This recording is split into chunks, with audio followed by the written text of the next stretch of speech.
Hello, I'm Richard Herring, And I'm Abdul. and this is Sight on Screen.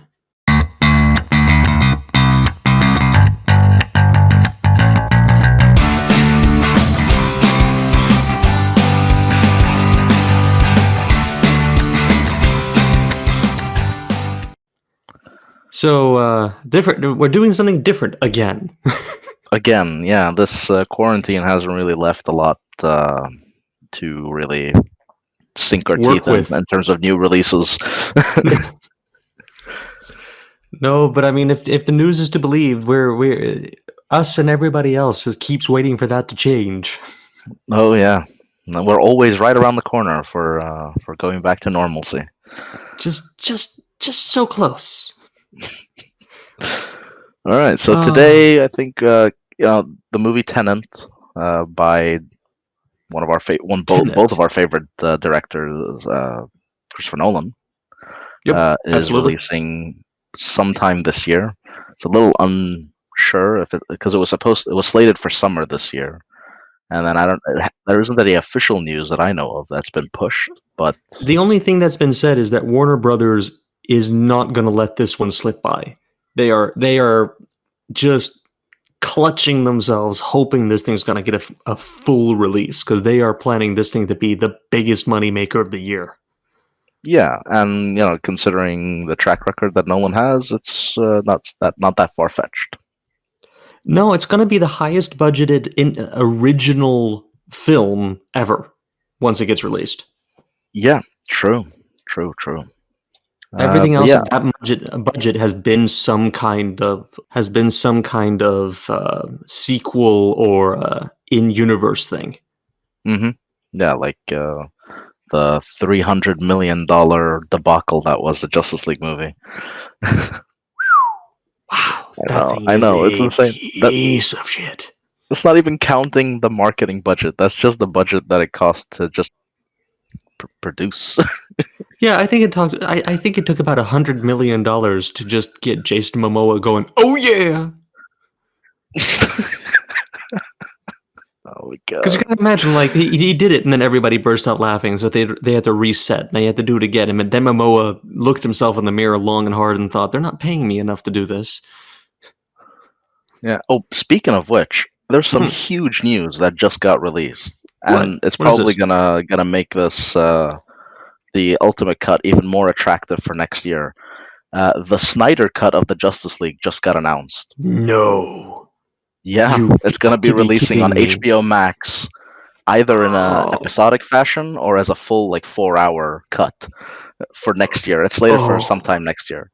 oh, It was officially mercy! announced. You have got to be kidding me. What and Nope. why? Because there were millions I of mean, people that petitioned and bought billboards and shit like that. It's crazy. oh my god. I mean, I thought it was weird when Netflix released the Hateful Eight miniseries, Miniseries? but well, yeah, what they did is they took the Hateful Eight, the longest version that Tarantino didn't release in theaters, cut it into 4 parts, and then put it on Netflix. Yeah, okay. That's interesting, I guess. So it's kind of like that. That one there, I just thought was like unnecessary. This just sounds stupid. I mean, I was laughing my ass off when I read that because I was like, Oh this my whole time the god. Snyder Cut has been this mythical thing that everyone keeps talking about and never really Yes. knowing if it's actually real or not. And then all of a sudden now they're just like, oh yeah, we're gonna throw an extra $20 million on the movie. Like it wasn't bad enough that it's already a $300 million movie. They're throwing an additional 20 million on it Oh. so that Snyder can Oh, finish editing, why? do some special effects, and also maybe some reshoots are gonna be involved.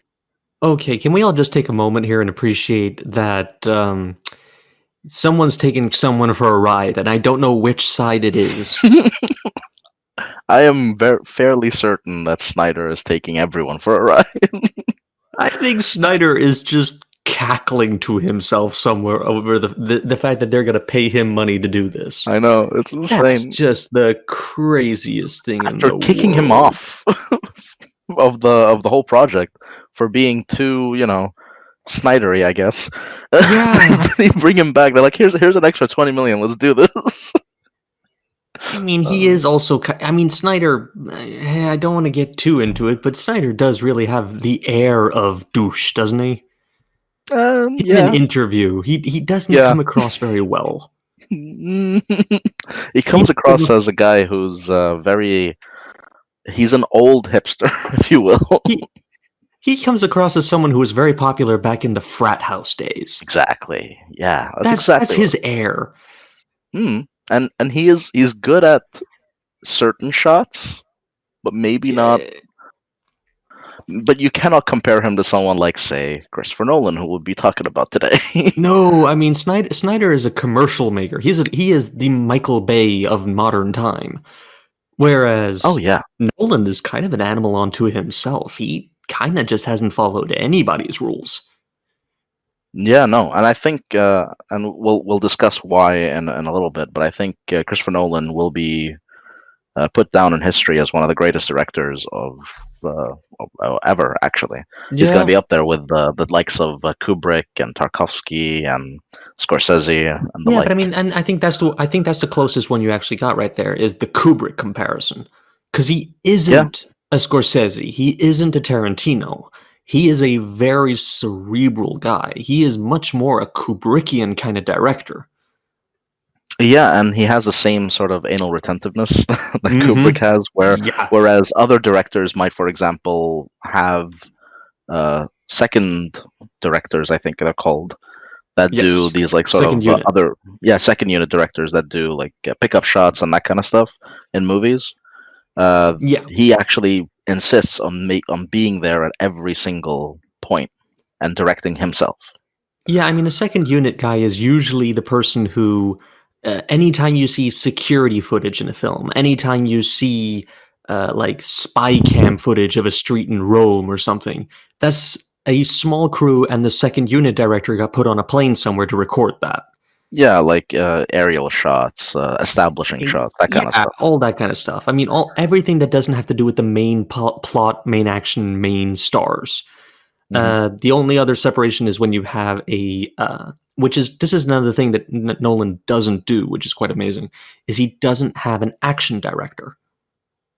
Yeah, So very true. usually for a big modern day blockbuster, you'll have one dude who's in charge of fight choreography with camera, if you know what I mean. Hmm. And you really see this in stuff like Kingsman, where they have these like huge set piece action things with slow mo and moving camera here and there, and it looks very different than the rest of the film. Yeah, And that's because Fast and the it's Furious famously also does it, and I'm yeah, pretty sure the people involved in John Wick are also. I mean, that used to be their job before they went and did the full. not Uh, exactly. No, the guys who did John Wick were stunt coordinators who did pre-visualization of stunt work with camera. So they would act okay. out full stunt scenes using a camera for reference for a director. So the director pretty much just had to do copy paste almost on what they did. Mm, So they were kind of the early days of where action directors came from. right, right, right. But Nolan's a hands-on dude, and he really does kind of cover all the bases in his films in terms of genre and type. Hmm. For sure. And so let's discuss. I mean, I guess we can talk a little bit about Nolan himself. He is, or what he's known for, I guess. So Christopher Mm, Nolan, English fella, born in, it says here, 1970. yep. So yeah, he's actually not that old, No, he kind of hit the surprisingly mark. enough. He hit the market quite young. He was directing feature very early. Yeah, and considering how early on his style sort of formed, it's kind of surprising, actually. He's really, Considering, yeah, I yeah. mean, Go ahead. considering his first feature film was made when he was my age on a budget Yeah, of $6,000. Holy crap! yeah, yeah. We're of course talking about the movie. Sorry, The Following, Mm, which released in '98, if I'm not yep. mistaken. Which we're gonna avoid talking about today because I think it's a movie that you haven't seen, Richard. So I think we should It's the probably only one do. from his filmography I haven't seen. Yeah, so we kind of need to put a pin in that because that can be an episode. Yeah, and I would actually love to discuss that movie with you because you can sort of see how Nolan has developed from then and how much of those early experiences formed his later movies. So it's a very Yeah. interesting movie to sort of complete that story arc of a director, Yeah. essentially. I mean, the other thing that's interesting here is that Nolan didn't have a film education. No, He true. studied English literature, which is really where the screenwriting stuff comes from. Yes, and that's also another thing that we should probably discuss. He is, for the most part, credited as the writer in almost all his movies, either Yep. the sole writer or as a co-writer, most famously with his brother for movies like Inception. No, sorry, Interstellar, and I think Dunkirk. His brother was also involved, if I'm not Yeah, mistaken. and his brother has kind of got his own career. His brother is the main producer and kind of showrunner for things like Westworld. Right? Yeah, Jonathan Nolan, if I'm not mistaken. Jonathan Nolan. I mean, the weird thing with those two is that you can hear those two talking in interview. Christopher Nolan sounds like a Londoner. Jonathan Hmm. Nolan sounds like a New Yorker. It's bizarre. Like you're literally listening to these two people going, "You can't be related." There's no way these two voices, and they keep tuning in and out of different accents because they've lived kind of a multilingual existence, to put it that way. Hmm. So it is very interesting hearing Nolan talk and then hearing his brother talk. It's quite hilarious. But I mean, that team is a fantastic team. Yeah, Oh no, yeah, not Dunkirk. It's actually Memento is one of the other ones that they Memento. worked together Yeah, on. Yeah, that's Memento right. was actually, and that should be the first movie that we talk about because we're gonna go through them, I guess chronologically. So Memento I think was so. an idea that his brother had for a short story, and he actually wrote the short Yes. story afterwards. Hmm. And based on the idea that they were discussing one day, Christopher Nolan decided to make the movie. So Hmm. they don't actually they don't gel too much together. The short story and the movie, they're quite different, but the concept Okay. of the protagonist and what they're going through and sort of the Hmm. investigation is the same. Right. But the actual like meat of the story is a little different. All right. Yeah, so Memento is about a guy named Leonard who has retrograde amnesia, Yeah, being played and by Guy Pearce. yeah, one of the best performances I've seen for Guy Pearce. I mean, this put Guy Pearce on the map. Yeah, and I don't. unfortunately, he I didn't don't have too remember many Guy Pearce. roles after that that were this good. No, I mean he really knocked it out of the park here Yeah, because it's a very nuanced performance. yeah, very much so. Yeah. So yeah, no, I mean I'm a big fan of this movie. This is the movie that got me on board, to put it Hmm. this way, with Yeah, Nolan. and actually, speaking of Guy Pearce, Christopher Nolan is one of those very, very few directors where, regardless of the experience of the actor or of the type of Hmm. actor they are, or if they're having an off day or not, regardless of any of that, he's able to get the best performances from them. There are very, very few directors out there that can do that, and Christopher Nolan is one of them. Where he like no matter who is acting in his movies, you'll always get an amazing performance. Yeah, I mean this is the guy who we'll get to it later, but he managed to take one of the One Direction boys and managed to make him an Right, actor. exactly. So And Dunkirk, I mean, good lord. very true. Yeah, I mean that's an achievement. Right, and yeah, so what makes Memento so special is that the protagonist is Hmm. going through this retrograde amnesia, where every so and so many minutes, I think it's 15 minutes, he forgets. Every 5 to 15, I think. Yeah, Yeah. he forgets what happened before, and it Hmm. constantly happens, and that sort of and the story is designed around that as well. And the way the movie was shot, more interestingly, is in sort of this backwards fashion, where you get these 5 to 10 minute segments, and then you pick up where like 5 to 10 minutes earlier, and you end where the other one started, and you keep going backwards, sort of throughout the movie. Yeah. Well, here's the thing, actually, but it's a little bit more complicated than that, which is that because studied Memento, I think I've written a paper on Memento when it comes to how it constructs story. And the thing it's doing is that and you can actually find footage of Nolan talking about this. Memento is the perfect example of the difference between story and plot.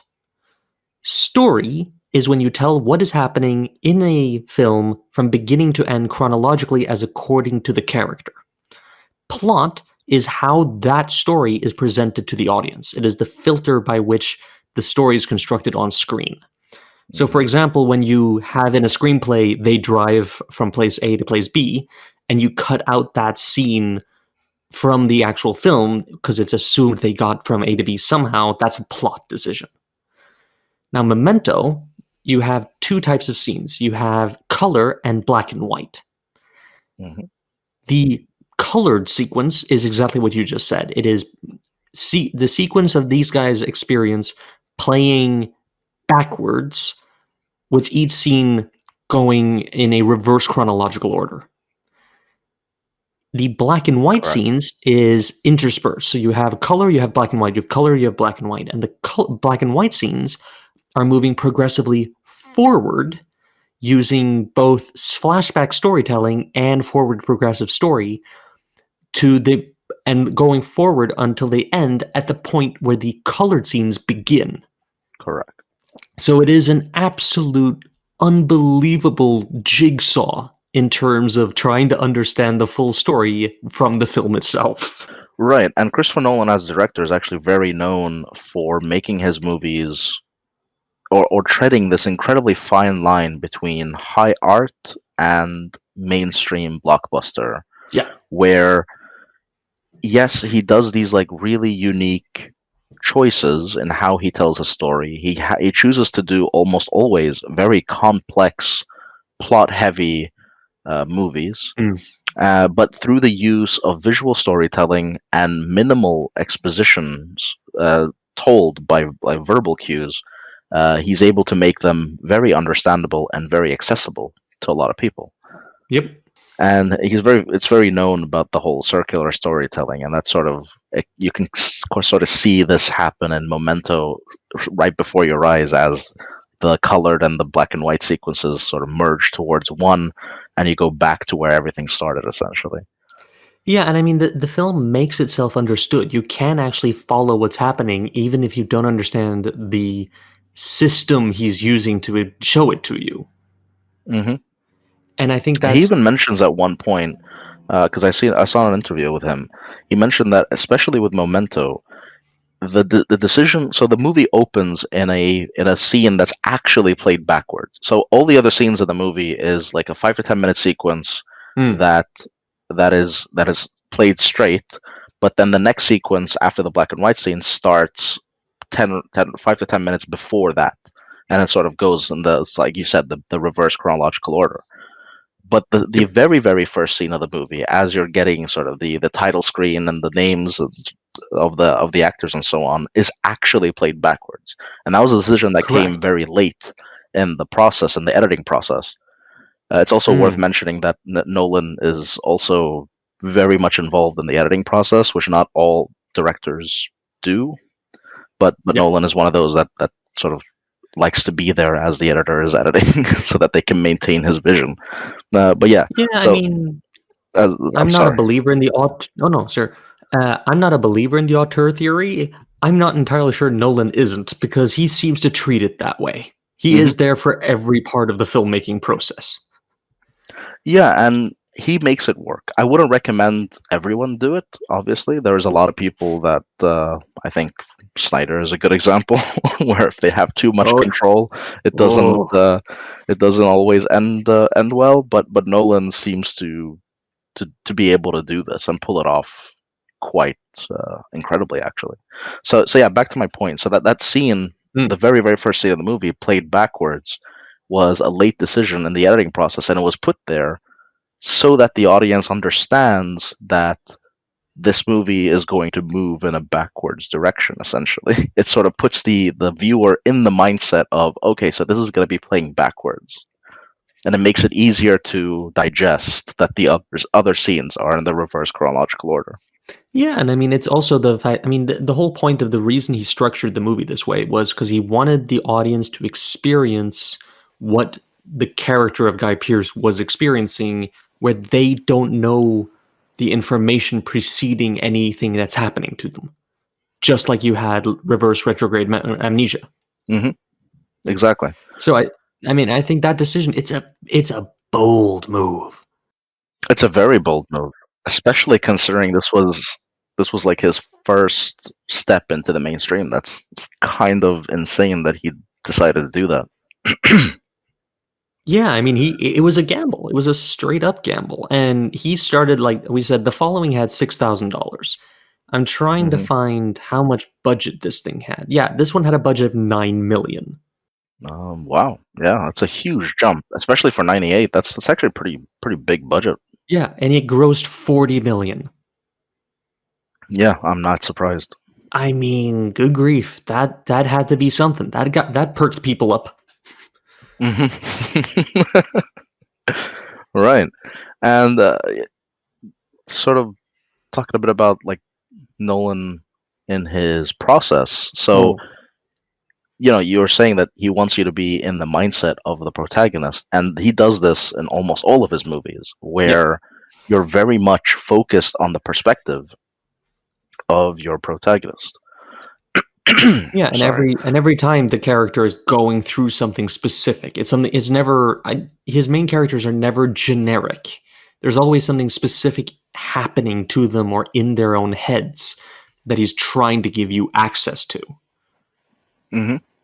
Right, and they're usually so they're characters. So let me put my my words in order here. So Hmm. what Nolan tries to do is so, and this is very evident, especially in movies like Memento. The planning process of a movie, he says, can take him months, if not years. Mm. Inception famously took him 11 years to write Yep. because the planning process of that movie is just such a monumentous task.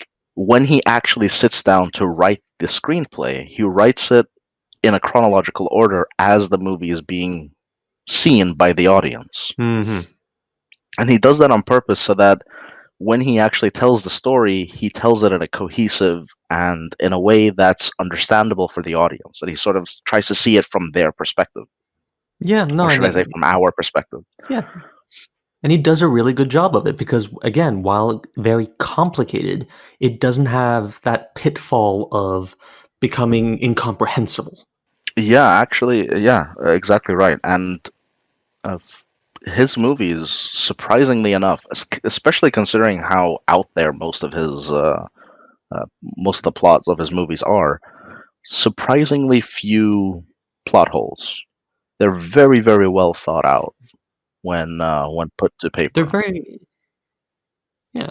I mean, they're very well thought out. And interestingly, you know what the main criticism he receives is What? in terms of like critics and such? They always assume his movies are going to be too smart for people, and then the movies make millions of dollars. Yeah, no, but that was the thing that I was saying, that he takes these really heavy and heady, I should say, topics, and Mm. then just is able to boil them down in such a way where they're very comprehensible for everyone. Yeah, and I mean, he makes big leaps. I think that's the one thing I'll give him because I mean, if we're gonna make it through this filmography, I'm just gonna jump us ahead a little bit. Yeah, we need to So do that. we have Memento, which is again $9 million, relatively unknown actors. I think Carrie Ann Moss and there was a couple of other character actors in there, but mainly Guy Pearce. Then we jump straight to Insomnia with Al Pacino and Robin Williams. Yes, probably the best performance by Robin Williams, I would say, at least that I have seen, and one of the best Best dramatic performances. performance, certainly. Yes, and one of the best performances from Al Pacino, even though he has, especially his older movies, some of them like The Godfather Part Two and Mm. Scarface. I think he really excels in those roles. But this is a very different Pacino, and this also comes back to Nolan and how he's able to pull performances from his actors. And this is a later Pacino too. This was sort of after his downfall, or that at least after the start of his downfall as an actor. Well, I think this is where this is. I think this is post Heat, and Heat, while it's an amazing movie and it's an amazing Pacino performance, is kind of where the world was introduced to new Pacino. No Yeah, longer are we no. getting the subtleties of Godfather 1 and 2. We're getting the unhinged, I don't. Hooah! He's got that thing going on, and Insomnia actually manages to harness that and use it, which is Right. something Yeah. very few people managed. He kind of ran over everybody when he was doing his thing. Nolan hmm manages to channel that who-ness and make it part of the character in an interesting way. Yeah, and the character here also a very flawed character, and also a story Mm, being told from their perspective. This is a character who goes through a pretty traumatic event. He's a police yep. officer, goes through a traumatic event, and is suffering from insomnia. And it's so bad that they're starting to hallucinate and they're starting to lose sense of their own reality, which is sort of a common theme in a lot of the characters in Nolan's movies. Yeah, I mean, because here we go. This is the thing as well, which is Nolan does have this really he has a real knack for finding a character flaw and then making the rest of the movie exacerbate it. So we have Pacino. He can't sleep at home. Suddenly, he's being sent to investigate a murder in a place where the sun never sets, up in the north of the United States, or Right. north of Canada, I think. But anyway, I mean, the Yeah, point is it's like north of Canada. he's in the perpetual daylight with a sleeping problem. You hmm just couldn't put together a worse combination of factors for a man's sanity. Exactly. Yeah, exactly. And he takes those character flaws and pushes them up to 11, and sort of sees how that's going to affect the rest of the people around them essentially, and the plot. And it's a really neat thing that he does. And as crazy as the plots get, they're very much all of his movies are very much character studies, or at least are rooted in a character study. They're character studies that are Memento and Insomnia are fantastic examples of those. The oh yeah. Batman trilogy is also really, really good examples of essentially breaking down the character of Batman and Bruce Wayne, and also how the villains elevate his flaws and his weaknesses as well as his strengths. Oh yeah. No, I mean I think that's kind of the So yeah. interesting part with Nolan. I mean, Insomnia I don't want to get too much into mainly because I think it is a mystery story that is it's worth having it explore itself, if you know what I mean. I think people should watch it. hmm I think it's a great movie. But it Yeah, I isn't think. I mean, mm, go ahead. no, go ahead. Yeah, so I think I speak for both of us when I say we love Christopher Nolan, and we Oh yeah. love all of his work, and would definitely recommend that people watch his entire filmography. And Insomnia is one of the ones that is unfortunately least talked about, but also one of his better movies, I would almost say, because it's such a like smaller scale, I guess, than his later movies. I think it's one of his movies that because it doesn't have the demand of being this massive set piece thing. It actually has a little bit more breathing space. It has a little bit more patience for hmm everything. It's older actors going through a more personal story, and I think that is a playground that he excels in and yet hasn't been allowed to use very And if you're a much. fan of David Fincher, from the likes of Zodiac, House of Cards, Mm, Mindhunter, I think is a show, and Seven, yep. this is probably the closest you'll get from a Nolan perspective to a David Fincher movie. Yeah, and I think this is the thing where this is the Fincher that could have been. This is in the same way that Kubrick did The Killing. Right. Uh, this is like a slightly more personal story where because the playground is small, it forces a more emotional piece of hmm storytelling. If you haven't watched The Killing, by the way, fun fact: The Killing is a noir movie from 1956, directed by Kubrick, where the producers insisted he put it in a voiceover so that people could understand what was happening, and Kubrick did. It just had the voiceover lie every time it said anything. Yeah, it's very similar to the story behind Blade Runner, because and Mm. some of the theatrical releases of Blade Runner, they actually had Harrison Ford do voiceover, and Oh God, because I remember because this. Ridley Scott was so against that decision from the executives and producers, that he ended up basically putting nonsense in the voiceover. which is really funny. He's like, oh no, I'll do it, but prepare thyself. Prepare thyself. Right. Yeah, and this moves us on to the Batman trilogy, starting with Batman Begins. Very And this is where interesting title. I have to bring up a fact. Nolan gets a lot of credit as a writer. He gets a lot of credit as a master filmmaker. Once we start talking about Batman, the visuals have to come into play. Of course. I don't think Christopher Nolan gets enough credit at clearly being a con man, because he made True. Memento and Insomnia and still managed to convince Warner Brothers to give him the Batman movies. Very, very true. How? What have did he no promise them? Who did he have pictures of doing what? Because that is a leap no one should have believed. I couldn't believe it when he got picked for it. Right, it's probably worth mentioning another one of our favorite directors, both of us, is what's his name? Darren Aronofsky. Oh yeah, I love So Aronofsky. Darren Aronofsky was actually put to direct Batman Begins initially, or at least the yes. And there's actually interviews about this with Aronofsky. So he was actually, and it was supposed to be Batman Year One. For anyone who's familiar with the comics, it was supposed to be very similar to that, but an even darker, and according to Aronofsky himself, even darker than Batman Begins and much more R-rated, if you will. Whoa, okay. So Aronofsky was actually supposed to direct Batman Begins, but then Nolan came with a script and was able to please all the executives, and so they switched to Nolan as the director to helm the movie. Oh, that's too funny. But yeah, I mean, it's insane. I love the fact that, because one of the other people here in the credits for writing this movie, the story by, is none other than David S. Goyer. From Batman v Superman. Batman v Superman fame, amongst many other terrible, terrible things. I don't understand how that happened, but okay. Yeah, but see, this is what I was saying. So Nolan is so involved in every single step of the process that I highly doubt that Goyer wrote much of anything for this movie, even though he's credited as being the story by him. I think the general idea, which is actually should be credited to the comics, because Batman Begins is actually quite similar to Year One as a story.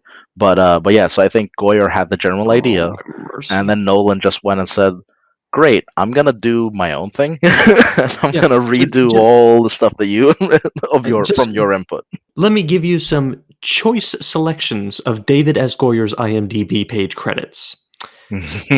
He is the writer of Ghost Rider: Spirit of Vengeance. Amazing. Call of Duty 2: Black Ops 2. What? He wrote video. That? Oh, he wrote Call of Duty 2, and he was the story consultant for Call of Duty Black Ops 1. Oh, okay. The writer of Da Vinci's Demons. Oh, that's actually an interesting TV show. I wouldn't highly recommend any of it, but sure.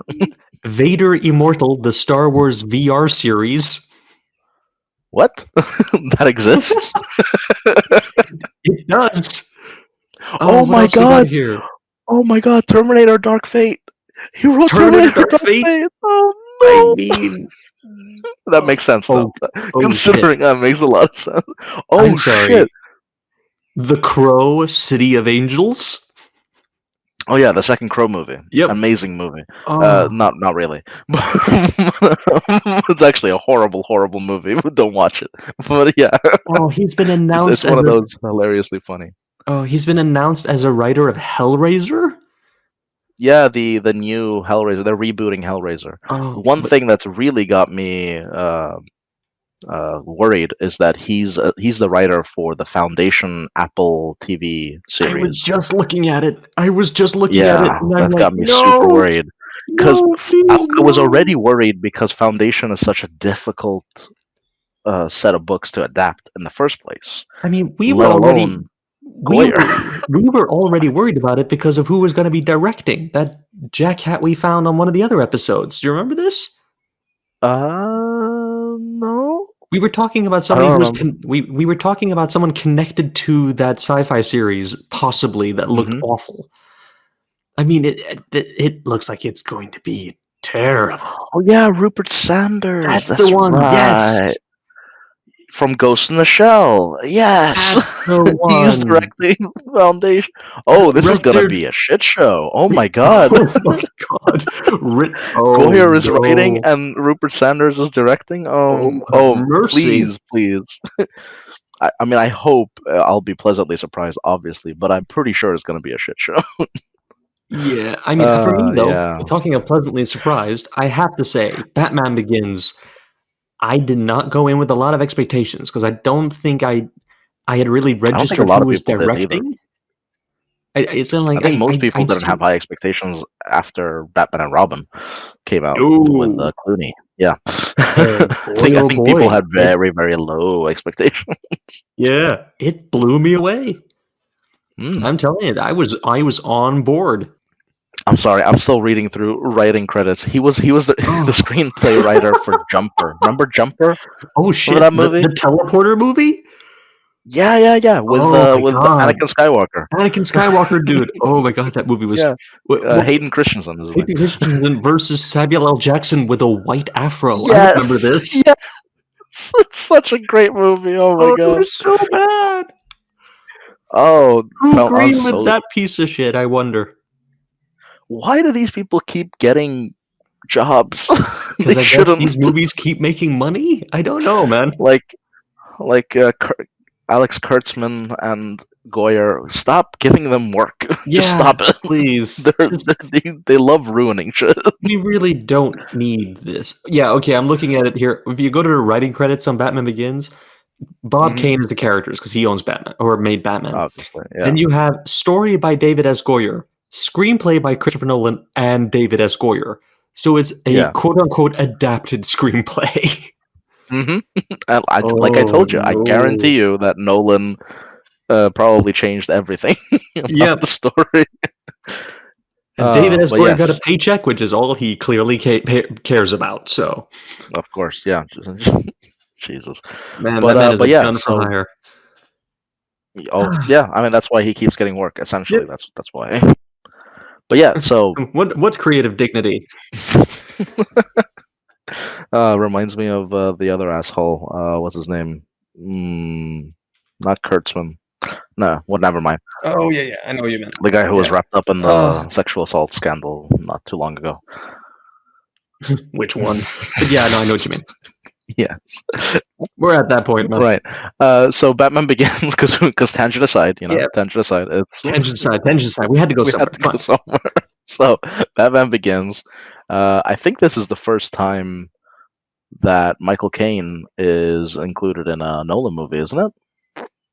I don't think he It's was not in the only time. Insomnia. It was the first time. Yeah, that's what I mean. Like the first time is what I meant Yeah, to yeah. say. Oh Because he yeah, no, wasn't in first time. Insomnia, yeah. So, and he's been in every movie since, apparently. I think Dunkirk he's not in that, but yeah, Yeah, he's not in Dunkirk, no, but he's in everything he's else. in everything else after Batman Begins. Michael Caine. My cocaine. Right. So, and Rutger Hauer, of course. Yeah, no, I mean Gary Oldman, Tom Wilkinson. I mean, he gathered and Yeah. but it is the third appearance for Mark Boone Jr. Bless his heart. I love that dude. Boone Jr. What does he do? Massive beard guy. He's the guy. Oh, He yeah, looks like him. Yes. Yeah. him Yes, because of he was in course. Memento. Yeah. He was the guy who he ran the was the hotel. clerk. Yeah, he was the clerk at the motel. You're absolutely right. I love that dude. He was also on The Mandalorian, which was awesome. Still haven't seen And the oh, very get around to it, man. underappreciated Cillian Murphy. Oh yeah, well, Highly used to be underappreciated actor. underappreciated, but I think Peaky Blinders changed that, man, because he's making a fortune. Yeah, he should be, man. He deserves it. He's really good. But yeah, so Batman Begins. Do we really need to get too deep into it? It's an amazing Batman story. Probably one of the best Batman stories to ever be told. At least as an origin story, it's one of the best origin superhero Yeah, stories I I've mean, ever seen. but here's the thing I will give them full credit for is that if you're going to do the origin story again, because every single version of Batman needs to do this. I don't know why they need to They do even this, but had it they in need to Joker do in this. 2019, which is weird. I That came out of nowhere. I just what I really want is like I think they should do this for everything. I think the James Bond movies should open with a shot of James Bond being orphaned in different ways. Like every movie, his parents die a new way in Yeah, slow yeah, that motion would and be with an interesting. orchestral score. Yeah, have Jeffrey Dean Morgan in one of them, and then Yeah, just it's Mr. and Mrs. Bond falling off a mountain, Mr. and Mrs. Bond being covered by snow, Mr. and Mrs. Bond being shot by somebody, Mr. and Mrs. Bond being killed by the Winter Soldier, whatever you want. yeah, and then in the wackier Bond movies, being shot out of a cannon, being chopped up by a helicopter. Yeah, Yeah, get let's creative, start with an origin story every time, just in case we forgot. just in case. Uh, yeah, Linus Roach as Thomas Wayne did an amazing job, in my opinion. They did it actually. What was interesting with Batman Begins, and I don't think it gets credit for it, is although it does the origin story again, Mm. which for superheroes is just every 3 years now for some reason. But Sorry, yeah, all I have in my although head right now, all I have in my head right now is Sean Connery looking at a cannon going, Martha! yes, why did you say that name? Blumfeld, It's my Blofeld. mother's I mean, name. why would you say that name, Mister Bond? 'Twas my mother's name, Blofeld. Blofeld. Oh god. Right. So Ah. back to Tangent Aside. Oh, back Batman on track, Begins. back on track. Batman Begins does a great thing where it does the origin story, but it actually tells a more in-depth story of who his parents were. Now, I'm guessing it was a time constraint because the movie is 2 hours and 20 minutes, which is Oh, man. quite significant. And they had to sort of tell an origin story, set up villains, and then have a whole third act that plays out. But at the same time, they were able to throw in quite a few scenes with the parents, especially the father, played again by Linus Roach, where you sort of get a deeper understanding as to who Thomas Wayne was and why his parents had such a huge impact on him and his character, setting this Eh, sort of unreachable standard for Bruce Wayne to try to attain, and why he would go to the lengths of becoming Batman to please his vision that his father had, and so on and so forth. Now, they could have gone I more into it. personally feel that it gets a bit heavy-handed. It is, and I'm thinking it has a lot to do with the time constraint because I don't think they gave them much more than 2 hours and 20 minutes. I think they had to push for the extra 20 minutes at the end there. Uh, Yeah, I'm not sure how much of this to blame on Goyer, how much to blame on the studio, but why do we fall down, Bruce? It's like, we get it. Move on. speaking I of mean, circular we later filmmaking, on when they're shouting, though, speaking of circular filmmaking, which no one yeah. excels at, that's one of the first shots, and it's also one of the last shots where Michael Caine tells Christian Bale the same thing. Why do we fall? Mm, When he's at his lowest point. So it's a nice little it's circular true. thing. It's just cool. It is. It's just it's a slightly heavy-handed moment in the script that I stands out completely agree. compared to the rest of it. I completely agree. And they sort of and you can sort of see when you watch Batman Begins, which in my opinion is probably my personal favorite of the Dark Knight trilogy, even though Dark Knight, I will say, is a better Ooh, movie in every regard. It is a better movie in every right. regard, but Yeah. because of what it set up, I Fair personally enough. prefer Batman Begins. It's my favorite of the three.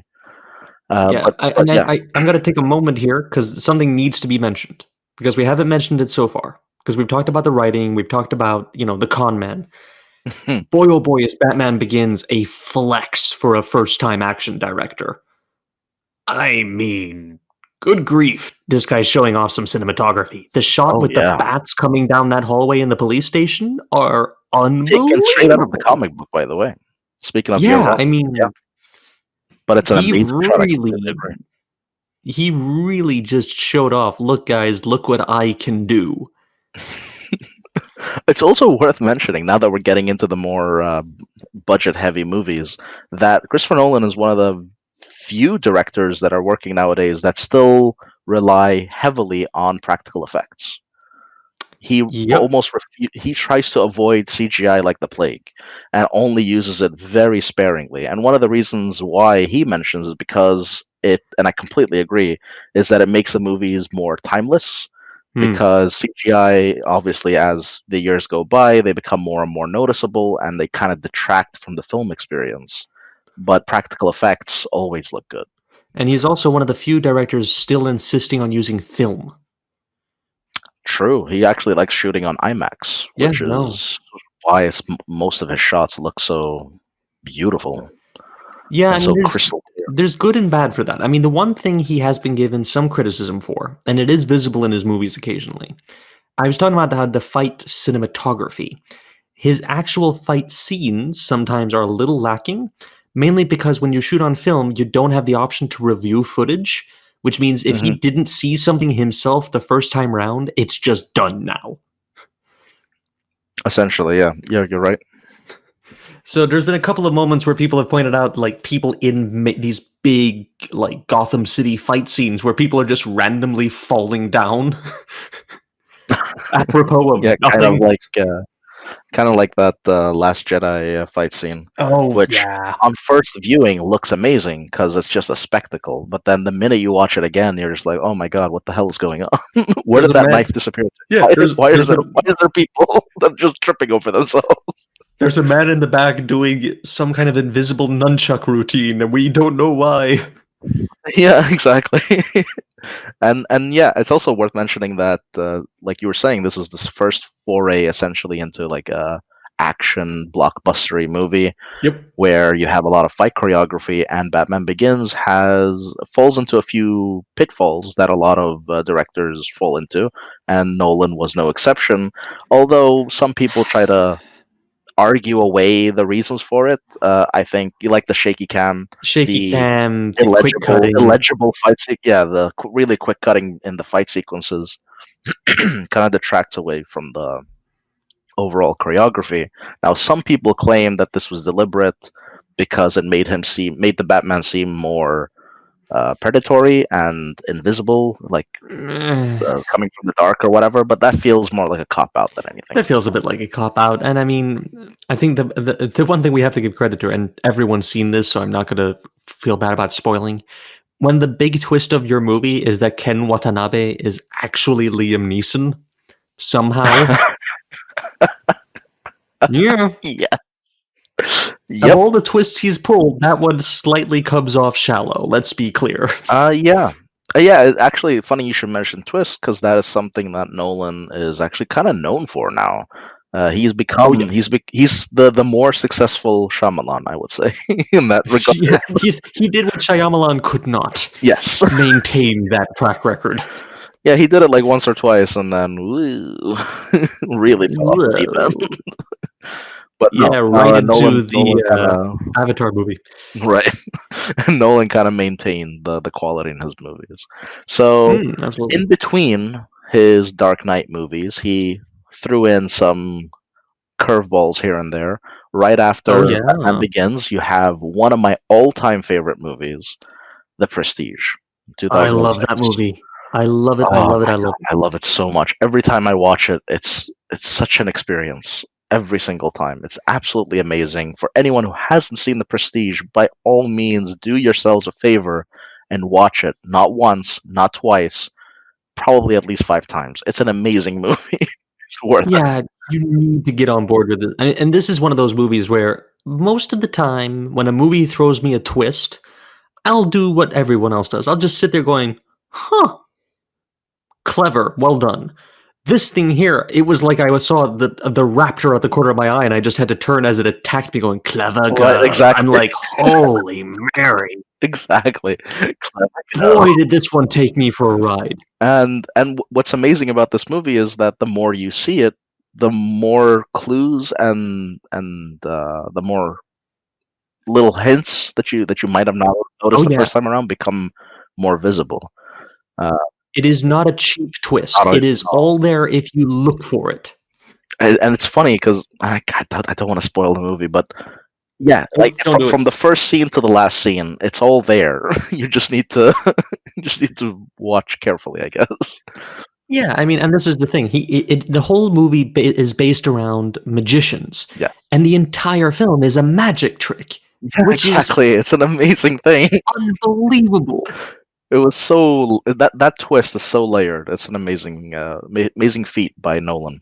And this is a movie that It is near the he wrote with his brother. So this yeah. is one of those that has a lot of twists and turns because of that. His brother loves that as well. So when you have two of Oh those, yeah, when you have no, two great minds Westworld. working on it, exactly. Yeah, I mean, I've got a list of movies right now that I am insisting that I watch with my girlfriend, and this is near the top of the list. This is one that I definitely want to show her Hmm. Yeah, it's one that because I always recommend to people. it is so cerebral and yet it is so accessible, and that is such a hard thing because a lot of people talk about a movie like Primer. Primer is great, don't get me wrong, but Primer is, you know, hard thinking. To be able to even follow half that movie, you need to have your brain fully in gear. Hmm. This one here lulls you into a false sense of security. Nolan loves doing that because it's like we were saying earlier. It's the visual storytelling which really. Mm. I mean, his visuals, like you were saying, the cinematography and the way he does his shots, the characters, the zoom ins, the establishing shots are all so breathtaking that Oh when it yeah, comes time to actually, and he never really hides away the truth. He just veils it. You know what I mean? Like it's not lying to us. He just veils yeah. I the truth mean, ever so the slightly, and he Prestige. does that in all of his other movies, I like mean, Inception and Interstellar as well. Prestige. Bless its heart. I'm not going to say where or when, but in the beginning of the film, there is a shot. And if you know the film, you're looking at that, and it sends shivers up spine. But it's so Hmm. innocuous, you don't even think about it. But it comes Hmm. right back at you the second the film is done, and you're like, "You son of a bitch!" Yeah, absolutely right. And it has probably like the best performance that Hugh Jackman has given. I mean, second to it probably comes Logan. Logan, yeah.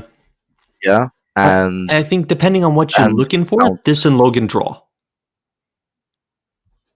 sure, sure, I'll give it that. Yeah, Hmm. but it is definitely one of the most memorable Hugh Jackman performances that I have ever seen. Oh yeah. And Christian Bale, great. Obviously, Michael Caine, but also pulls some pretty impressive acting skills from Rebecca Hall and Scarlett Johansson, who, And although my are personal favorite, fantastic actresses in their own right, David Bowie. they really shine here. Yes, I was about to get to that. David Hmm. Bowie has a pretty significant role in the movie Yes. and an absolutely fantastic performance. You don't even know, like you, if you don't know this was David Bowie, you wouldn't even guess that this is not an actor, essentially, because he's so good. Yeah. Again, he manages to take whatever someone's bringing to the table and channel it Hmm. and use it. And elevated. And David Bowie's weirdness is here harnessed to make the character more believable. It's bizarre. It's kind of it is again kind of a magic trick. Hmm. If Absolutely. Christopher Nolan wasn't a filmmaker, he should have been Houdini. Yes, exactly. And after the Prestige, we Mm. lead into The Dark Knight, which many consider the best superhero movie ever made. And I tend to agree on in most parts, at least. Yeah, I think for me it's one of those where I think if you're going to look at superhero movies as movies and not superhero experiences, if you see what I mean. Hmm. If you're not looking for a recreation of what it feels like to read a comic, Yeah, because in if that you're case, not Ghost looking Rider, what was it, Vengeance or something? Spirit of Vengeance Spirit is of by far Vengeance. the Oh, most comic booky movie you will ever see.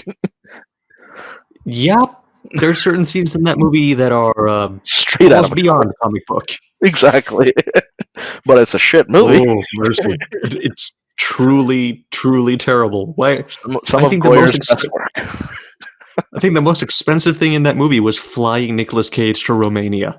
Hmm. But so yeah, I mean Dark Knight is as a film unbelievable. Yeah. It is so much movie. Yes, absolutely. It's almost the same running length as the Batman Begins, but it is so layered and dense and textured. It's unbelievable how much is going on in Yeah, this and film. it's a very relentless movie from the opening Oh yeah. scene, which is an establishing shot of Gotham City, and then all of a sudden you see a glass break, and from that moment on, the movie never lets off. It's got its foot on the gas pedal, and it's stuck there. Well, I mean, this is the thing. It isn't a, it isn't a breakneck speed movie. It is just, it is, No, I'm talking in it's, terms of what was tension. it? Someone, yeah, but here's the thing. Someone had a wonderful example that they gave me, which is that there's a scene from Raging Bull with De Hmm. Niro where the boxing match just continues and you can just see De Niro getting pounded and he keeps getting hit. And every time you think there's a gap or a break, another punch is coming from another side. That is this movie. Exactly. Every time you think there's breathing room, he hits you from another angle. Exactly. It's relentless in that regard. Absolutely right. Mm. It just never gives up, and it just keeps pummeling the protagonist and us, the audience, with the villain's message, essentially. Yeah, I mean the cold open, or I don't know if I want to call it the cold open, but the heist open, let's call it that. Our first introduction to the Joker Exactly. Yeah. is in and of itself another movie that I want to watch because it's unbelievable and it is so much storytelling. I Yeah, think it's and it. I think you're absolutely right. And I think that heist sequence, which is sort of like a short almost, Mm, because the movie sort of that has its own setup and its own payoffs and all that stuff, and then the rest of the movie sort of takes it in a different direction. You yep. really see the roots of his next movie, Inception, in that Oh heist, yeah, because Inception is essentially a heist movie. It's a sci-fi yeah. heist movie, It but a is heist movie the nonetheless. heist movie. Yeah, I would say the same thing. Sure. Yeah, no, I mean The Dark Knight because it is carrying so much weight into the party because it is the follow up to the Batman Begins, one of the biggest superhero releases of all time, Hmm. and there wasn't a person on earth who was looking at Heath Ledger pre this movie and thinking this was going to be the performance. Yeah, I no, re- actually, they got Christopher Nolan and Warner Brothers in general got a lot of criticism for casting Heath Ledger. People oh were not boy. happy. They were like, "You're ruining our movie," and this was one of the reasons why. I mean, I was although I kind of liked Heath Ledger in the more comedic roles, I never really Mm. saw him as this. No. Although my mindset at the time, and I was really young, I was just going, "Well, he is a funny guy. Maybe he can pull this off." You know what I mean? Like as a For Joker, I was me, thinking the Cesar two Romero and roles that I kind of stuff. remember that I had seen before this movie came out were Brokeback Mountain and Casanova in 2005. I had not seen either of those at the time. What I had seen was 10 Things I Hate About You Oh and my lord. yeah, and Knight's Tale. Oh yes, and I'd seen A Knight's Tale and I'd also seen The Patriot. The Patriot, yes, he is in Patriot too. Exactly. Yeah, Although that's more but Mel Gibson oriented. that's Gibson. Yeah, but I mean, like, yeah, no, Knight's Tale, perfect. Casanova, kind of the same thing. Brokeback Mountain, more serious. And I'm literally sitting here thinking to myself, wait a second.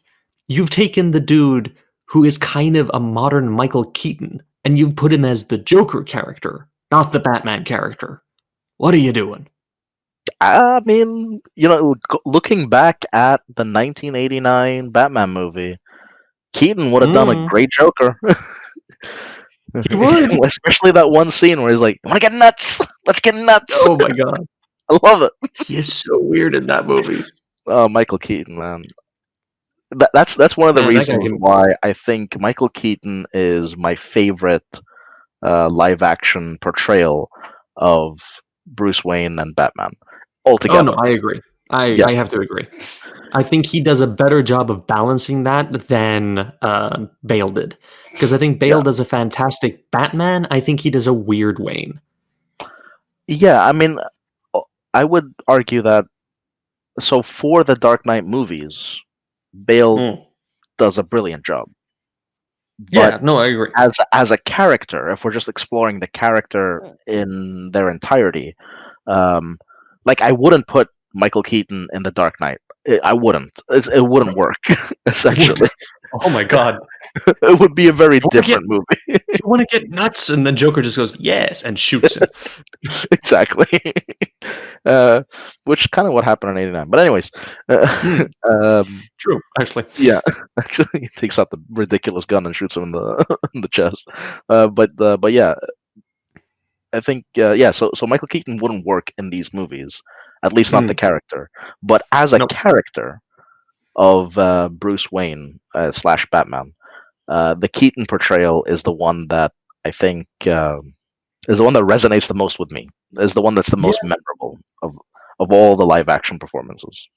No, I have to agree with that, and I think again, I think Bale gets a lot of roughhousing because of the voice and because of the suit that he had to wear and all the rest of it, but he does a really good job with it. Yeah, I think he does And an amazing but I mean, job. the thing you also gotta give full credit to Nolan for, getting back to him, he has a deep cast. I Oh mean, you're yeah, looking at the lineup here: Cillian Murphy, Gary Oldman, Morgan Aaron Freeman, Eckhart. Michael Caine, Aaron Eckhart in his best role in anything ever. Yes, yes, absolutely. Nestor Carbonell. He does a Eric great job as the Roberts. mayor. Eric Roberts. Yeah, we were talking about Eric Roberts in our Inherent Vice episode. Yeah. Eric Roberts is amazing in this movie. I mean, yeah, I mean, it's a deep, solid cast he brings to the party, and he does this for everything. He's always making sure it's a deep cast, and that helps push everybody. I mean, hell, I'll even give Maggie Gyllenhaal a bit of a shout out here for that. Yeah, who if you hated the what do you call it, 50 Shades movies, Oh, but mercy. like but want to see a good portrayal of that, watch the movie The Secretary. The Secretary, Yeah, yeah. Maggie Gyllenhaal, Her and, amazing job in that movie. what's the name of the dude? I can't remember. Uh, I'll have to look it up. He's the guy who voiced Ultron in the Marvel movies. Yeah, James Spader. Dan Spader, who has a great voice. Ooh. Yes, yes, he does. He's also in the show Blacklist, right? He is the main star of Blacklist, yeah. Yeah, I've seen the commercials. Him and his I haven't bloody seen the show. fedora. I've seen the commercials. I think I saw season 1. It was like, meh, fair enough. Right. So yeah, and so it gave a post. What do they call it? Post ominous. Posthumous? Yeah. Yeah, post ominous Oscar to Heath Ledger because he Yep. unfortunately passed away before the release of this movie. Yep. Um, he released two other movies with him in it after this that are also, if you're interested, really good movies in my opinion. Especially, oh, what is it called? I'm Not There, which I'm is Not There, which is very good. yeah, I'm Not And There is a weird. Christian Bale's also in that, by the way. It's a yes. weird sort of almost surreal uh, story or biopic of Bob Dylan, Hmm. and different actors play different facets of Bob Dylan's life, and they sort of mesh them together. So it's really interesting movie, and I would highly recommend I think if you Tilda like Swinton's music in that and too, you isn't like she? excuse me. Tilda Swinton's in that too, right? Yes, she actually plays Bob Dylan in one of Yeah, his that's right. facets.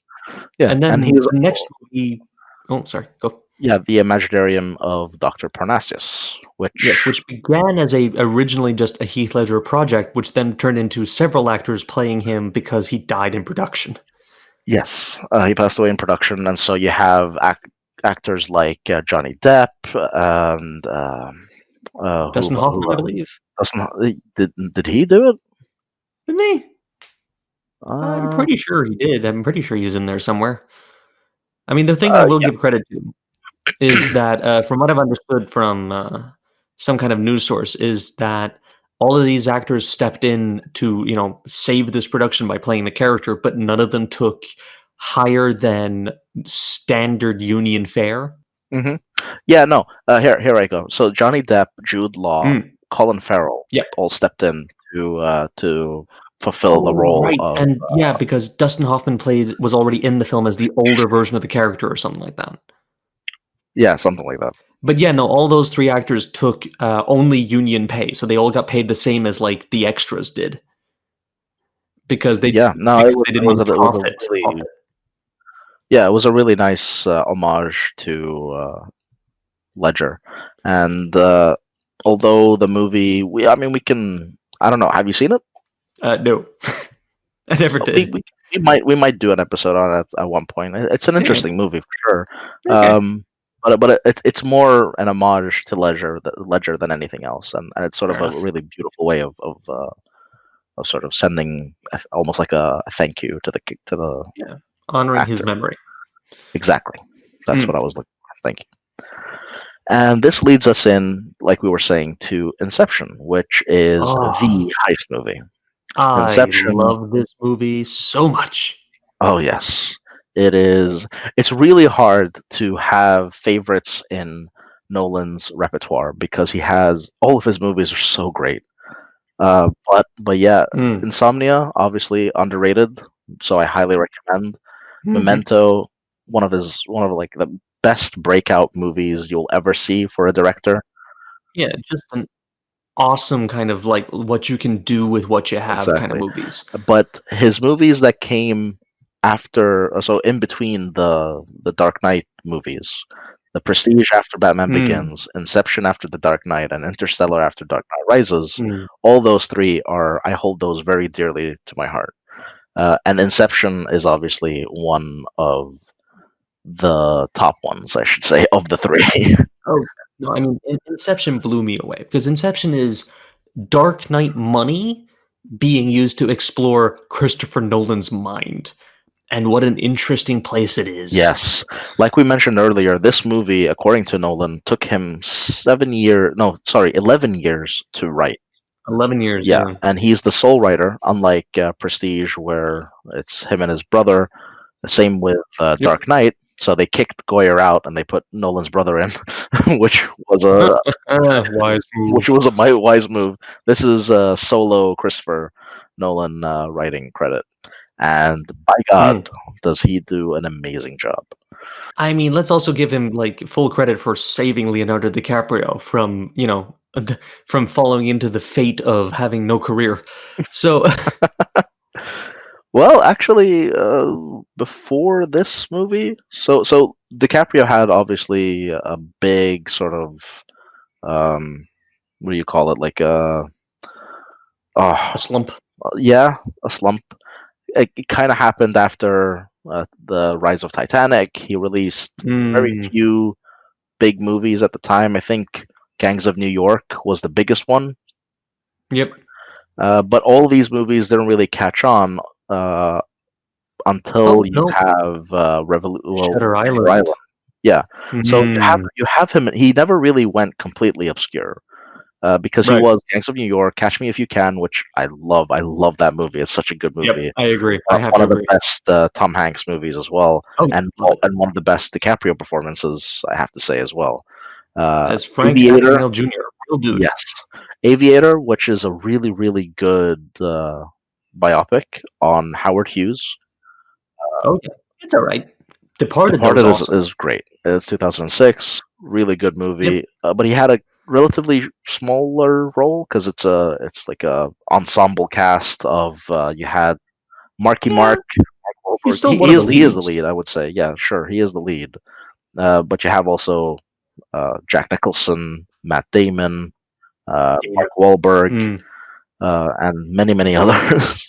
Martin Yeah. Sheen is also in that movie. So yeah, Yeah, then he did a slight misstep, and he did Blood and Diamond, Body of which I don't Lies. appreciate very much. And Body of Lies, which were eh, very Yeah. movies. Eh. Then he did Revolutionary Road. Yeah, I'm not Revolutionary sure if Road is you've seen it. so God, that movie is Yeah, depressing. it's a great movie. Oh, oh, mercy. Yeah, Amazing movie, but I would never it's a movie that you need to be in such a specific mind space to kinda want to watch. yeah. Revolutionary Road kind of falls in the same park as because we were talking in terms of the Prestige about the best performances from Hugh Jackman, and one of my other favorite performances is the movie The Fountain by Darren Aronofsky. Who Oh, was I thought you were gonna say Prisoners. I love Prisoners.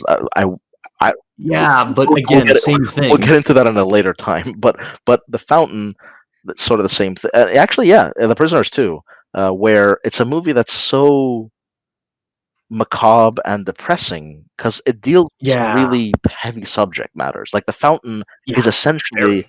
a story about death, but it's told so Yeah, beautifully that it's like. that it's one of my favorite movies, but you can't help but I mean, it is essentially a movie about death. It's really hard to recommend for people to watch because it's like you don't want to depress people. Same thing Yeah, with Revolutionary Road Revolutionary though. Road, Prisoner. I never ever never recommend Revolutionary Road to a married couple ever. That's Oh yeah, you might have fewer blood on words. your hands if you do that. Yeah, yeah, pretty much. Oh, mercy. Yeah. And then Shutter No, Island. but you're right. Shutter Island. I think Shutter Island gets the credit, and then Inception took it on and took it home. Yeah. So, oh, there's a short. There's a Yeah, short the movie. Cobalt Job. I haven't seen that. I'm sorry, but I'm just looking at the IMDb page, and I saw Wild Aid, Leonardo DiCaprio, and Jackie Chan, and I don't know what I'm going to be trying to find later. I'm pretty sure it's just like a almost like a commercial for Wild Aid. Yeah, but I'm really hoping it's the two of them talking together because that's a conversation I've never seen, and I want to. Yeah, that's true. That's true. But yeah, tangent aside, back on Inception. Inception, Yes. the heist movie, is a sci-fi movie talking about dream worlds and dreams within dreams, and it's probably one of the most complicated and most talked about movie endings ever. Yep, and it is a visual feast. It is Oh an yes. it is such a spectacle, this movie, and it all holds up. I mean, it was made in 2010. If they had made it now, it'd probably still win an Oscar with Yeah, these effects. I mean, it's absolutely. unbelievably good looking. Absolutely. If you didn't have the pleasure and privilege, I would say, to watch this Mm, movie in a theater, then find a friend, or maybe it's yourself, with a mm. humongous television Yep. and kick-ass sound system, because you're gonna want to watch this in and this is also released in 4K not too long ago. Watch Oh it in yeah. 4K because and HDR because the visuals are just absolutely amazing. I saw this in IMAX Yeah, me in too. London, and I blew my mind. Jaw dropping. Oh, I saw this in the US also in IMAX because I was living in Houston at the time. mm. Absolutely jaw dropping. The movie is just incredible. Yeah, and let's just give full credit again. He does a deep cast, and he gets great performances.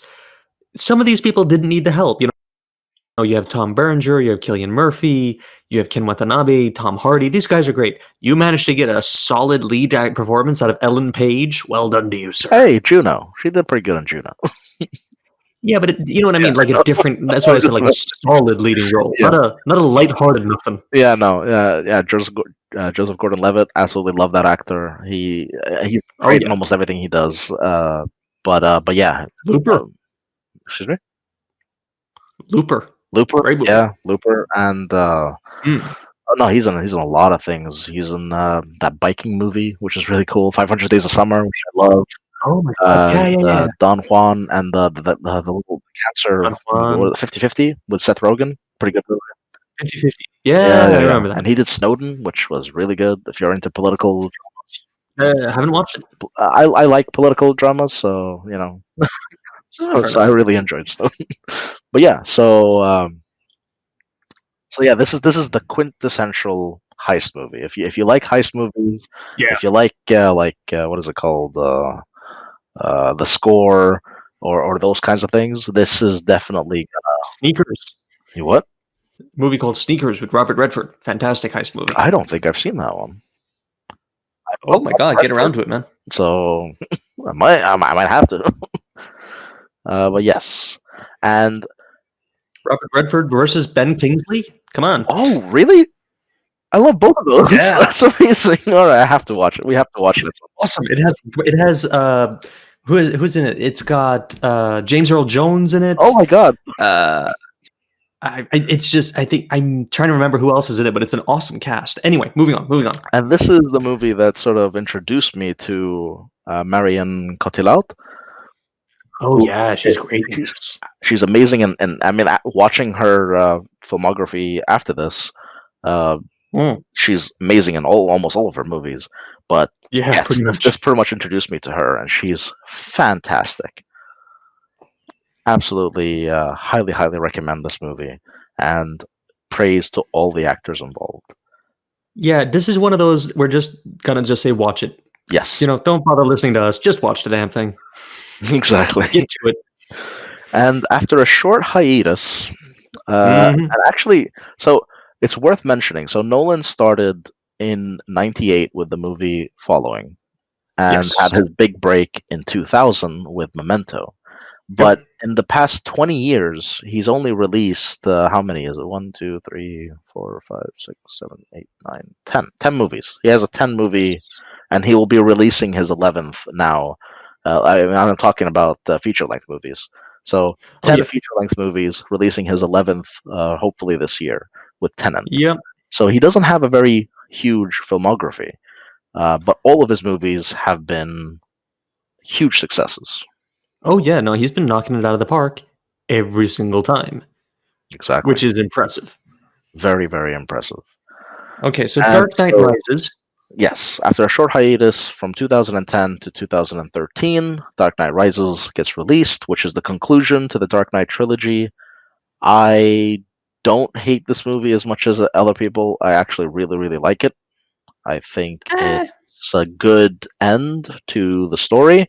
Yes, there are some gripes here and there, but overall, I think it's a great movie. The I think it's a good one. I think it is the only thing it fails on is a comparison to Inception and The Dark I was Knight. about to say the same thing. The only Yeah. reason why this movie gets a lot of hate, in my opinion, is because it was followed by The Dark Knight and Inception, where both of those movies are just such exceptional movies that this one sort of falls just short of that. But in all other aspects, Yeah. it would be considered. Had this come right after Batman Begins, it would have still been seen as an amazing movie. But the problem is that those other two are so elevated compared to everything else that's out there that it's hard to follow those up. Yeah. I think the other problem it had is that it was kind of it wasn't a film that lent itself well to the modern age of internet criticism. Because it had elements in it that, while they work very well in the movie, when isolated, they do come across as quite silly. Please, So, some examples. okay, the three that really, I mean, one of them was a consistent issue that happened with all these movies is people making fun of the Batman voice. Mhm. It was something very instantly parryable, so it kept kind of ending up part of being the joke circuit. Then you have, on top of that, your main villain, who I do love Tom Hardy in that movie. I think he does an amazing villain performance as Bane. But if you're just listening to him talk, he does sound like Sean Connery trapped in a tin can. Yeah, actually, funny you mentioned that. Just as a side note, his he did an accent. He based it off some bare knuckle boxer, an Irish bare knuckle boxer, I think, Hmm. that he was quite fond of. And his while filming, and you will actually notice this if you watch it if you watch a little closer the next time you see this movie, is that all his lines were ADR'd Hmm. because they were recorded after filming because they were so illegible when Yep. they recorded him during filming, so they had to ADR his voice. Yes, Batman, I was born from this. I wonder what will break first. Oh, Your that, bones. that accent. But or your spirit, or Your whatever it was. I spirit can't or remember the your line. bones. But I mean, the one that I also love with this is that in interview afterwards, Christopher Nolan was talking about Tom Hardy, and he said he was now, after having worked with him so long to master how to act with only his eyes, he was now legitimately terrified of the man. Interesting. Tom Hardy had such a incredibly intense stare by the end of this movie that Nolan didn't almost want to look him in the eye. Yeah, I mean, Tom Hardy has sort of fallen into the trap that a lot of great actors fall into, which is they try to one up themselves every time, and that leads to choosing Oh, more and more yeah, ridiculous, prestige, prestige, prestige. yeah, more and more ridiculous roles. But if you want to see a Tom Yeah, Hardy performance, so I think, for example, that in the movie Revenant, Tom Hardy was more deserving of an Oscar than uh, Leonardo DiCaprio. DiCaprio. Even though DiCaprio deserved an Oscar for earlier Yeah. roles, for that specific movie, Tom Hardy does an absolutely amazing job. But if you want to see a movie that is 100% reliant on Tom Hardy's performance and has a single set with a single actor, essentially, it's the movie Loke. Yeah. Oh yeah, of course. I was wondering where you were going with this. Loke is amazing. And the fact that he was able Loke to is pull so that great. off just shows you how not just great, but how absolutely out of this world Tom Hardy is as an actor. The fact that he was able. Okay, I'll tell you what. Actually, I'm gonna up this. Here's what you do. You do a double feature. You watch Loke and then immediately watch Mad Max Fury Road. Okay. Just to get a comparison of range. Yeah, sure. That's a good one, actually. That's a really good comparison. Now that I understand where you're going with it. Yeah, no, because then you can see the how multifaceted he is as an actor. Yeah, exactly. This is Dark Knight Rises, the second outing with Marianne Cotillard with Nolan. Yep. And she does again a fantastic job. She does a fantastic job. Kind of screwed over by the script, unfortunately. Yes. Especially that death scene, Yeah. which was just. That whole movie had a script issue, to be honest. But Especially at the end, yes. Yeah, but the problem was that it wasn't written this way originally. It was originally written to have the Joker character. Of course, they couldn't do that anymore, so a rewrite was required, so the production got delayed, and a script was needed post-haste. Yeah, rumors were that it was supposed to be Joker and Talia al Ghul, and it was supposed to sort of round up the whole trilogy in a neat bow, where you set up the Al Ghuls in the first movie, you set up Joker in the second, and then you sort of have the big splash in the third. Yep. And due to Heath Ledger's passing, they had to rewrite it. And as we've mentioned earlier, Nolan takes the writing process incredibly seriously, and he spends really, really long time in his movies. For example, Inception with 11 years. He likes to spend years. Yeah, he likes to spend. I mean, most writers would spend months. Goyer probably spends his a week, but most writers spends months on their stories. Nolan is the kind that spends years. Just planning alone takes him a long time, and so the fact that they had to release in 2012 because it was getting too late. They had to reach that release schedule and rewrite everything and all that. I think it really put a damper in the story overall. But the fact that they were able to pull off what they did is still a testament to Nolan as a director, in my opinion. Because, like I mentioned, had this been a standalone or not compared to his two earlier movies, this would still be considered as one of the best superhero movies ever. But the fact that it sort of comes under The Dark Knight in that regard sort of undermines it a little bit.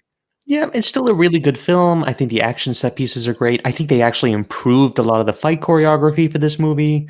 They apparently made the suit much more usable. So, I mean, they did a good job. Improved fight choreography. They apparently made the suit much more usable.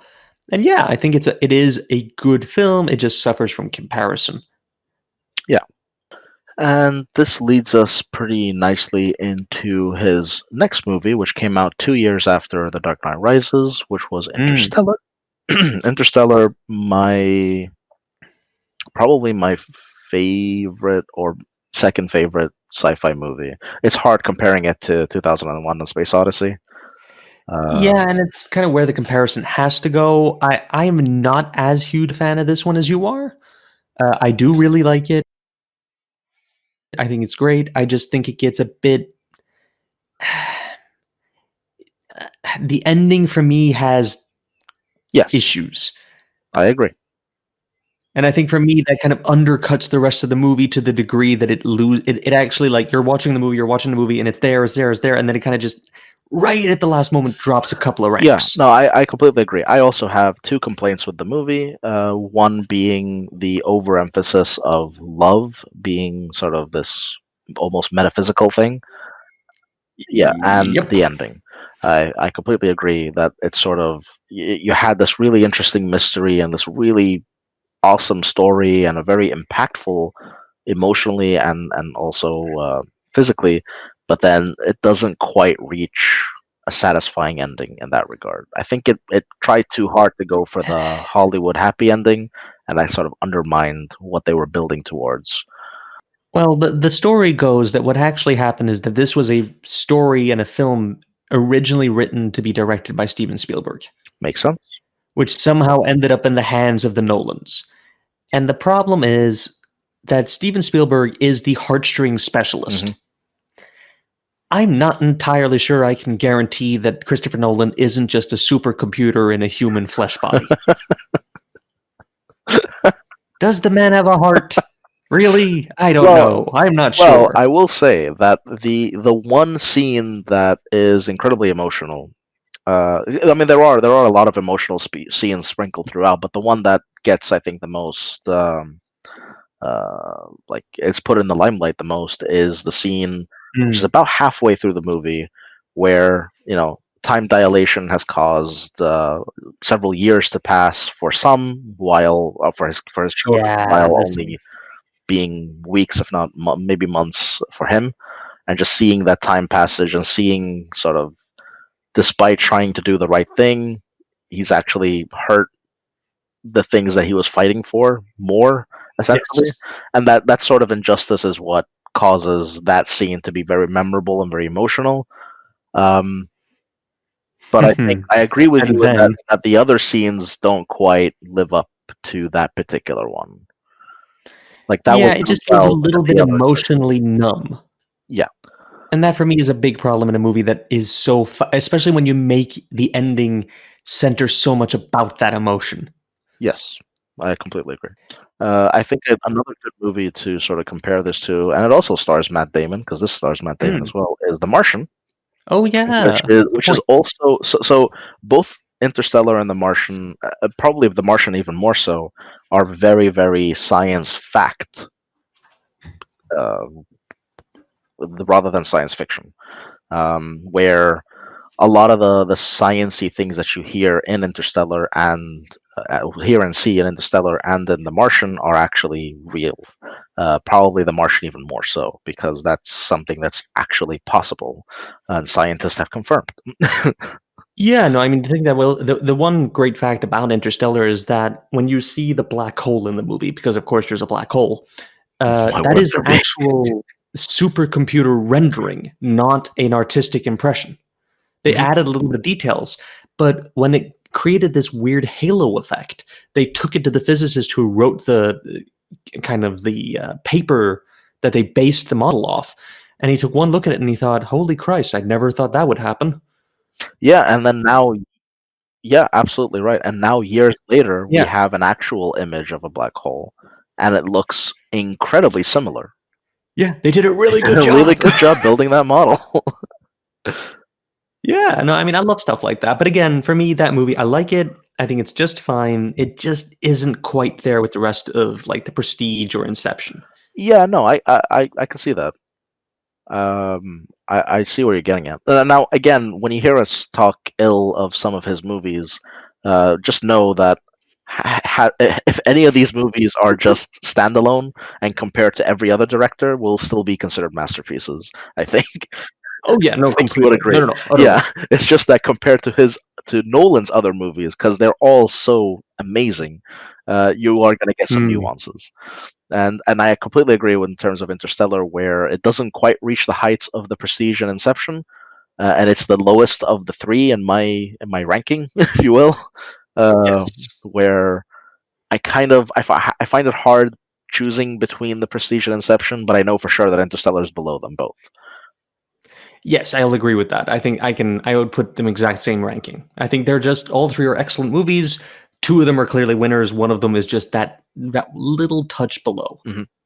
And yeah, and like I was mentioning, my two biggest gripes are, of course, the emphasis of love, which, Hmm. considering how much science fact is in the movie, that sort of just puts the little like what in my mind. Yeah, come on, guys, really. And then yeah, it's very like Hollywoody, but and yeah, and the ending, which sort of, because you have this amazing build up and it doesn't quite reach the heights that we were hoping it would reach. Yeah. And that But leads us then to Dunkirk, yeah, so I he believe. takes us on a journey, right? So first it's Mm, like early 19th century magicians in the yes. Prestige, and then we go into otherworldly yet kind of modern contemporary setting in Inception, Yep. and then they take us way into the future and space, the final frontier, and Interstellar, and then way back down to Earth and Second World War. Uh, almost you could almost call this like a almost documentary style a movie Almost. I mean, yeah, with it's Dunkirk. very single place, single time kinda. Yes. Oh, excuse me. Um, Continuing his work with the likes of Tom Hardy and Cillian Murphy, bringing in some fresh blood like the Yeah. lead played by Fionn Whitehead, and like Yeah, you Fionn mentioned earlier, Whitehead. an actual is a Jonas brother, right? No, is he a Jonas Brother or is it One Direction? I can't remember. I don't know. I don't really care. But it's one of those boy bands, the neo boy band. Yeah. One of them Uh, brings them in, and they actually do a pretty decent job. All of them. I mean, Nolan is able to pull amazing performances from all those actors. oh yeah, and So yeah. Mark Rylance as well, who's amazing. He's one of those vet Oh guys who yeah, can yeah, knock yeah, yeah, it yeah. out of the park. Yes, yes, hell yes. Um, How do you and feel about this movie? This is the one that kind of splits people a bit. I really liked it. I didn't Yeah. have the chance to watch it in theaters, but I did Oh, I did. get the Blu-ray 4K collection, and that's when I finally Mm. saw Dunkirk, the Nolan 4K collection, which I highly recommend for any fans of Nolan to get, because my God, this his movies really pop in 4K, I bet and they do. Dunkirk is no exception. Uh, so I think what so Nolan in all his movies does this weird like non-linear storytelling. He mixes Mm. timelines. He has circular storytelling a lot in his movies, and he sort of does here too. But I think a lot of the gripes with people is that this movie, and I'm gonna pull a comparison here that you might not like, All right. similar to the Witcher series, where you have multiple timelines but no way to distinguish between the different Oh, timelines. no. Here's the thing. In The Witcher, they give you no information. Dunkirk, the opening shots of each separate timeline gives a small Yes, written I will agree. indication of what your timeline is.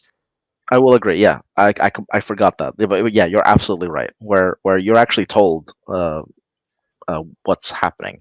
I But think you have three separate timelines. You have one that lasts about a week, which is the main protagonist, played by Fionn Whitehead, I believe is how you say his name, who hasn't acted in a lot. He acted in a miniseries right before Dunkirk, and that was basically it. So he was really fresh for Dunkirk, and he does an amazing job. I mean, he has almost no lines in the movie, but is able to just through body language and facial expressions Mm. express all you need to know, and he does an amazing job at doing that, at showing you the horrors of war and sort of the will to survive at any moment. Yep. So yeah, I just had to give him credit. But yeah, so you have that timeline which lasts about a week, I believe, and then you I think it's have less than that. I think, from whatever I remember, it is you have. Oh, come on. What is it in my head now? I think you have, because you have him, and I think that's like a day and like oh two okay, or 3 yeah, days. yeah, and then I you think have it's the 2 or Mark 3 days. Rylance, which is Yes. even shorter, I think, or Yeah, I think Fionn Whitehead is in the one that's 3 days. I think, Mark Rylance is the one that's in 30 hours, mhm, and yeah, one. Tom then Hardy, you which is just have an hour. yeah, 1 hour. I think that's, yeah, 1 hour, 1 day, 1 week. That might be right. Yeah, yeah, I think that's how he put it up, but I might be wrong. But I mean, essentially, you have like the Fionn Whitehead, the longest stretch of time passes. Then you have the Mark Mm. Rylance and another actor who I like from the movie Killing of a Sacred Deer, a young actor. I forget his name. Oh, Is it Barry? Is that yeah, Barry Cogan. yes. Great job. Kogan, yes, Yeah, I know what you mean. Mm. so him and Mark in on the boat, which is a different timeline. And then you have the planes with Tom Hardy, which is another separate timeline. and Yep. all those sort of interweave. And here's where I would give Nolan credit over, say, something like the Witcher series. So so not only does he have the little written text at the start of every one, which I completely forgot about. You're absolutely right. He also has Hmm. certain visual cues as to when something happened. So a good indication is when when the German plane falls, when they're fighting with Tom Hardy, and then it falls in the Yes. water and it just stuck there. And then earlier in the movie, you see the boats with Mark and Barry uh, drive by, or is that what you call a boat? Is it drive by or sail by? Sail by. I think sail. Yeah, I don't think it's drive by the boat because you're not yeah. driving. You're not also picking up food or shooting someone, so it's not a drive No, by. usually. But yeah, they sail by a fallen plane, and then you sort of see where that came from. It's sort of a really Yes. neat trick that he does with just pure Mhm. visual. There's no one that mentions anything. It's just pure visual storytelling, which I Yeah. absolutely love. And it keeps you grounded. It keeps you aware of what's happening. Yes. So I actually like this movie. I know it splits sort of the fan base a little bit, but I think the Yeah. performances, all of them, are really really strong. Uh, One that we didn't mention, what's his name? Oh, he's actually a really good director. Remind me, what's his name? Kenneth Branagh. Kenneth Branagh. Yeah, Kenneth Branagh. Yeah, he's in this. Yeah, the guy who Kenneth directed Branagh does an Thor. amazing one. Yeah, yes, yeah, he did. He directed Thor. He directed Hamlet, Yeah. and I think he He's a was also Shakespearean involved. actor turned director. Yeah, and I think he was also involved in the remake of Murder on the Orient Express. I believe he He was is involved in that as Poirot. well. He's Poirot. Yeah. Okay. He's Interesting. Poirot and director. Yeah, that's his show, man. Interesting. All right. Cool. I'll have to watch that at some point. It's not I've bad. I seen the quite old enjoyed one. it. It's got Johnny Depp in I've it, seen the and you in the best possible way because Johnny Depp doesn't make it. Oh, okay. Good to know. It's the only way I can get people to watch a movie with Johnny Depp anymore. Hey, Johnny Depp got really, really screwed over with this latest controversy with Amber Heard. Yeah, I The guy know. I deserves, heard. the guy, I understand. yeah, the guy I deserves a break. I think the guy's still not a great human being, judging by all No, other I information. But completely agree. Johnny Depp is a whole other issue, him as a human being. yeah, But in terms of the controversy, he deserves a break on that last one. Just yeah, the last maybe. one. Other ones still withholding. Yeah, no, I recommend Dunkirk. I think it's a movie that works. I think it looks gorgeous. I think the sound design is out of this world. I think it Yeah, holds itself to a practical slightly more absolutely amazing. reasonable. It holds itself to a reasonable hour 45 minutes. Thank goodness. hmm And yeah, no, I just think it's a really solid movie, and I think Yeah, it's and worth considering watching how because of the little, historical context. yes, absolutely, and considering how little dialogue is in the movie, it's a very much a visual spectacle. They Oh yeah, had very. so many extras in this movie, and it's very very clear that all those people are real. Yeah, Unlike a no movie like CGI 300. people. No, Oh yeah, no CGI, and big fan. Nolan is not really a fan of CGI anyway. So No, he's not. Now, as tempted as I am to talk about the movie coming out called Tenet, I actually think we should leave it because I think that's something we can talk about when it comes out. Because it's definitely a movie we're both going to see. yeah, There's I've no way actually we're avoided, not seeing this. of course, but I've actually avoided, and I tend to do this generally, but for this specifically, I've Mm. avoided anything. I haven't even seen a teaser. I barely know who's in it. And all I've seen is maybe a poster, and that's by accident. The So only things I know about it is that it has Robert Pattinson and Denzel Washington's son.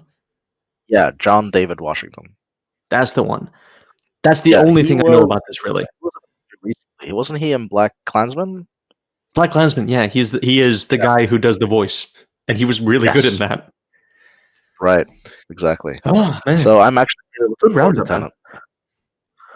Yeah. Yeah. No. Nolan deserves a roundup. He is, and I honestly do believe that he will be seen as one of the greatest directors of our time and one of the greatest directors of all Yep. time as well.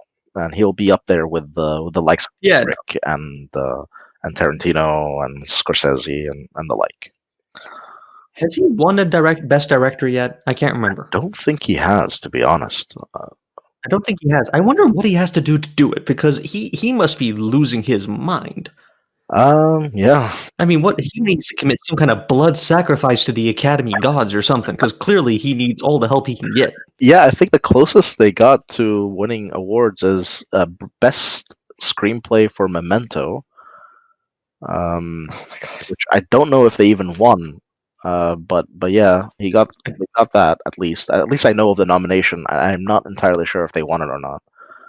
They might have. I know they've won a lot. His movies win lots of technical Oscars. I Yeah, don't know if they win for anything else. Inception won an Oscar as well for for the technical aspect. I think because of the whole that rotating room that they built and all that stuff. They had a lot of the practical effects.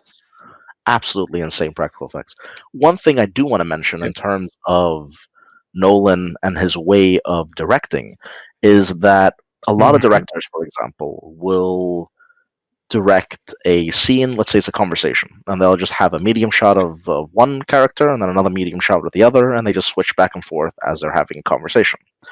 Sometimes pulling out for a wide or something like that, or a close up if they want to show a facial expression. Nolan, on the other hand, rarely leaves the camera still. It's almost always in motion.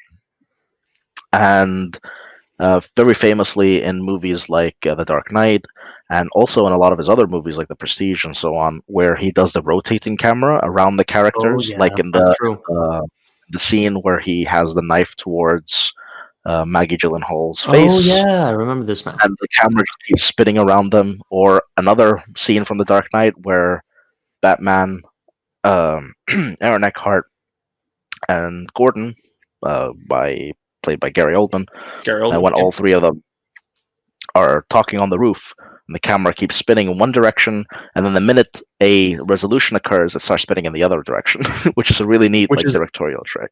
It's a neat trick, and it's also a way of showing off just how good your lighting team is. Oh yeah, definitely. Oh man. So yeah, he loves having, and even if he does have like a steady shot, if it's like a close up on someone talking, he would usually go for more handheld, just so that the camera doesn't feel still. Yeah, I mean, Nolan flexes, let's be honest. Nolan never loses an opportunity just to show off how good he is at all this. Yeah, and if you really want to see his tricks behind the camera in full glory, watch Inception, because that movie is filled to the brim with absolutely amazing shots. Yeah, and the behind the scenes footage for that is amazing, because you really see you can see the nitty gritty of how they did it, and it's nuts. Oh yeah, no, it's absolutely nuts. Like the water that pours into that one in the opening, the rotating hotel lobby. I love that scene so much. That's one of my favorite scenes ever put to film. It's special effects with storytelling and cinematography to be cinema. I love it. Practical effects for the most part. Yeah, God, love that. I mean, this is the thing. Nolan, we've gone through the filmography. There isn't a low note. It's all up there. Even when it dips, it's only in comparison. Yeah, like we were saying with Interstellar, and even to some degrees Dunkirk. I guess for some people, it's minor dips, and also Dark Knight Rises. I guess those latest three movies, although they've been minor dips compared to the others, they're still, compared to everything else out there, incredible movies. It makes me very excited for Tenet, because I actually enjoyed Interstellar a lot, and Dunkirk as well. So I did not see those quite as big. I can't wait. No, and neither did I. Okay, I'm looking at the time, and I think we have rambled enough about Nolan and his ability. Oh, our God, no. all praise to he, the automaton. All praise to he, the maker of such things as Memento and Prestige. He is prestigious in his memento of insomnia.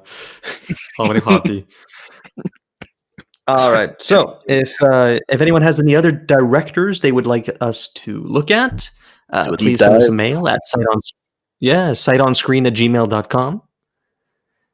Yeah, we and are if, available for. Yeah, go for it. So we're also available on most podcast streaming platforms like Spotify, Stitcher, iTunes, SoundCloud, as well as YouTube. Yep, you got them all this time. Well done. And if you'd like to support the show, we are on Sight on Screen or patreon.com/Sight on Screen, all one word. And but the best thing you can do for the show, like we always say, tell a friend, spread the word, let somebody know about us. Yeah, we're that's the most important thing for us. Is just to spread our message across. Spread our message. Watch good directors. Make fun of bad movies. Hooah! Yeah, hooah! Oh God. Well, All right. Thanks for thank you listening, so much everybody. We appreciate it. yes. Have a good one.